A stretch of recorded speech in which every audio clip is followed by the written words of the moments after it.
What's up, guys? It's MB Boxing, and today I'm going to be listing the top 10 pound-for-pound boxers of 2020.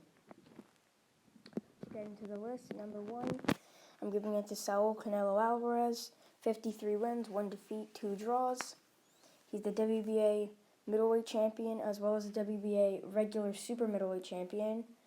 He recently won by knockout on November 2nd against Sergey Kovalev to win the WBO light heavyweight championship. He recently vacated that belt. I could see why, since in the light heavyweight division there's other fighters at the likes of Artur Beterbiev, Dmitry Bivol, and those guys. I'm not sure if Canelo could take their power, because Artur Beterbiev 15-0, 15 wins by knockout, and he's an excellent fighter. I think he's definitely number 1 in the light heavyweight division.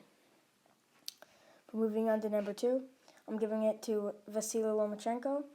14 wins, 1 defeat, coming off of a decision win over Luke Campbell. I saw that fight. I had Loma winning a lot of the rounds. He got the knockdown, I believe, in round 12.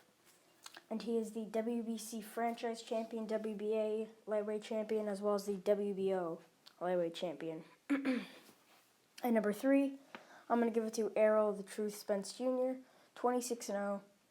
And he's in the welterweight division, recently getting, I believe, one of his career best wins against Showtime Shawn Porter, as he captured the WBC belt to go along with his IBF title that he beat Kell Brook against.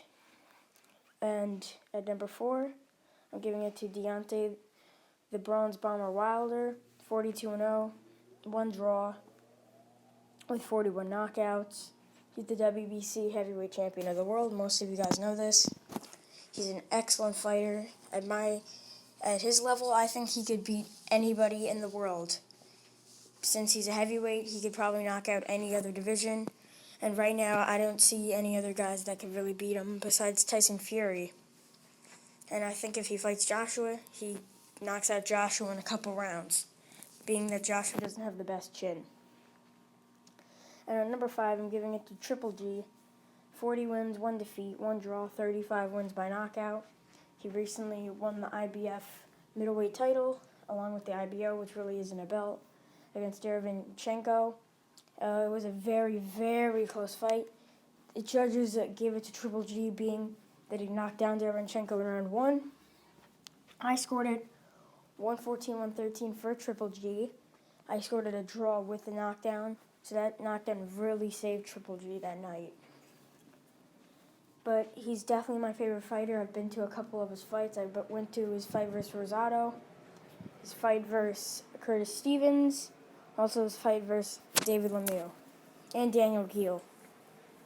And at number 6, I'm giving it to Manny Pacquiao. 62 wins, 7 defeats, 2 draws. He's been fighting for about 20 years or so. He's one of my favorite fighters, probably number 2, WBA welterweight champion, super WBA champion, as he just beat Keith Thurman, dropped him in round 1, and I gave the fight to Pacquiao, and that was in July. And number 7, I'm giving it to Naoya the Monster Inoue, 19-0. He's in the bantamweight division. He's holding currently the WBA and IBF title, as well as the Muhammad Ali Trophy, as he had an excellent fight with Nonito Donaire, dropping him with a body shot in a very, very close fight. And that was on DAZN for the World Boxing Super Series final in the bantamweight division.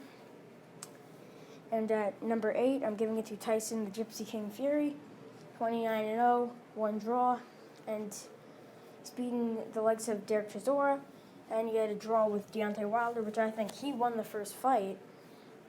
And I scored a 114-112 for Fury in that fight.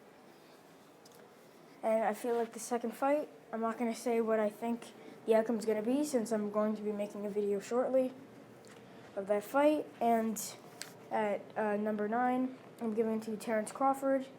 Although a lot of people have Terence Crawford in the top 5 pound for pound, I mean, he really hasn't beat the best of the best. When he fought Julius Ndongo, he wasn't really a great fighter. I'm not sure how he captured the unified belts.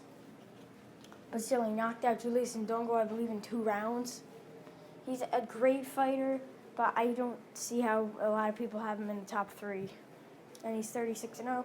Right now holding the WBO welterweight title. Recently knocked out Kavaiskis, who was 21-0 at the time. He did get dropped. I felt that Terrence Crawford did get dropped in that fight. When I saw the knockdown, it did look a little like a push, but Kavaiskis was landing some good hooks on Terrence Crawford, and that was the first time I've ever seen Crawford actually hurt. And finally, at number 10, I'm giving it to Artur Beterbiev. He's the WBC and IBF light heavyweight world champion. He's one of my favorite fighters. I've been watching him since he was 6-0 on Canadian broadcasting. He's right now 15-0, all his wins by knockout. I think he beats most, if not every, light heavyweight fighter, recently knocking out Alexander Gvozdyk, I believe in round 10, to unify the belts, WBC and IBF. He won his IBF belt a couple of years back in Canada, and he's a native from Russia, and he's an excellent fighter. That's really it, guys. Thank you for watching my top 10 pound-for-pound rankings, and I'll see you guys later.